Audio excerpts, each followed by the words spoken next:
Howdy, folks. Welcome to the podcast Iron.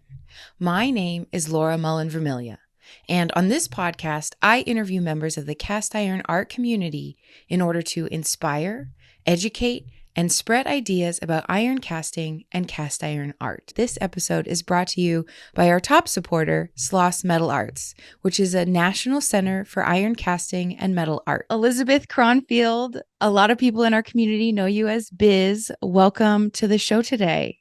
Thank you so much. It's pretty cool to be here.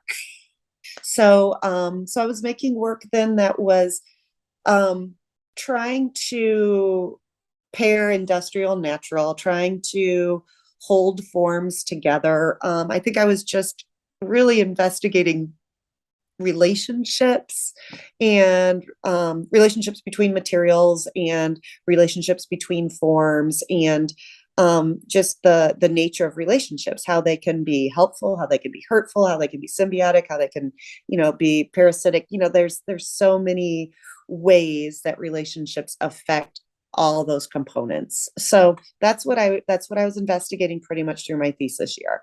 Mm-hmm. And beyond. I mean, I'm nothing ever, like, everything changes and nothing changes, right? It's a lifelong investigation. So Alison Ouellette-Kirby, welcome to the show. Thanks for being on today. Thanks for having me. So Noah and I were pouring iron a lot, once a year at my school, but we would pour iron in between. We poured iron at the Appalachian Center for Craft one year. We poured in the alley in St. Louis. We poured whenever we wanted to pour, and we also traveled to a lot of pours. So Noah and I are both so fond of the Western folks is because they helped to make all the 6 Mile events really successful for us. Toby was always a big part of bringing all his students, and David came and brought a lot of students, and anybody who could come came. Also the folks from UK like Jeremy came out and made our 6 Mile events pretty successful. Do you want to give us some advice in closing? Well, I guess the biggest piece of advice that I would give to anyone is to get involved. These things don't come to you. You have to go to them. It's very rare in art in general. Like, I notice this with my students all the time. They think that they're going to become these fabulous painters, but that they're just going to be discovered. And they don't realize that they have to get involved in the art community, in the art world. They have to put themselves out there. Yeah, get involved. In this video, I'm going to introduce you to the man who taught me iron casting and introduced me to this cast iron art community. In August of 2009, I moved from my birth state of Massachusetts to study at the University of Georgia, and I signed up for a large-scale casting class. So the instructor of the class was Jimbo Buonaccorsi. In his career, Jimbo has built quite a few furnaces of different size variations. This is Jimbo using an oxygen lance to open up Mother's tap hole. We were running iron to the top slagger that day, so remember there's like 550 pounds of molten iron waiting on the other side of the furnace. The UGA sculpture department traveled to Sloss National Historic Landmark in Birmingham, Alabama, and attended the 2011 National Conference on Contemporary Cast Iron Art and Practices. The magnitude and history of this spot was so inspiring to me.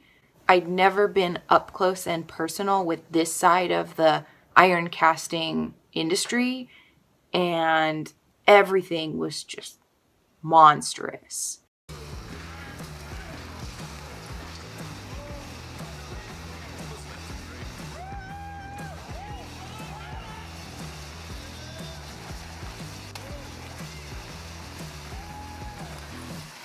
Here are some chainsawed wood molds that were made by the artist Andrew Marsh. And that was the first time that I ever saw performance pours.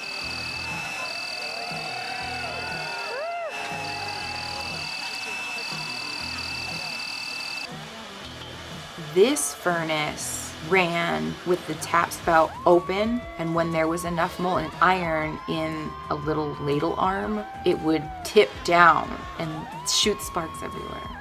The second thing that happened around that same time that really like solidified my fate as a cast iron artist was I traveled on my own to the National Ornamental Metal Museum in Memphis, Tennessee, to help with an iron pour that they were having at their event Repair Days. And that was it. The mold had been cast. We moved from Athens, Georgia to the St. Louis area. I had been given a position as metal artist at the Craft Alliance Center for Art and Design. I'm glad to say I was able to leave the nest and participate in pours, create art, and bond with amazing folks, some of whom now are my absolute best friends. I'm thrilled to now be able to capture these experiences and make videos to show you and the whole world our community and what we're achieving. Take off now, don't look back, but hey, don't you wanna play?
It's amazing how once you start making something smaller, certain things don't scale.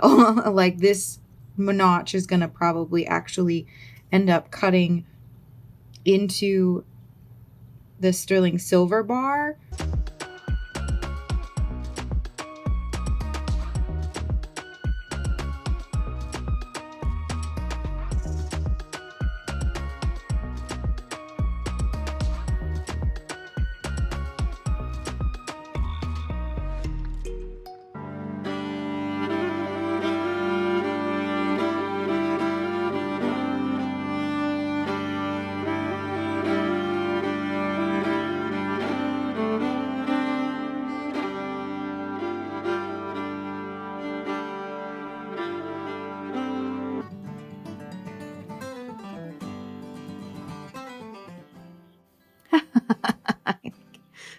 Maybe it needs to be a little shorter.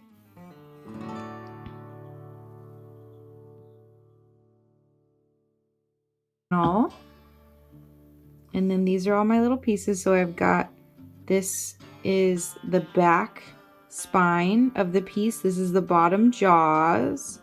This threaded element is this threaded element here. I've got this little stopper here, which you probably don't recognize, but it's this element that's gonna hold everything in place and keep the screwing element from pulling out. And then a wheat handle, and then this is actually the nut that kind of holds the handle onto this back spine area.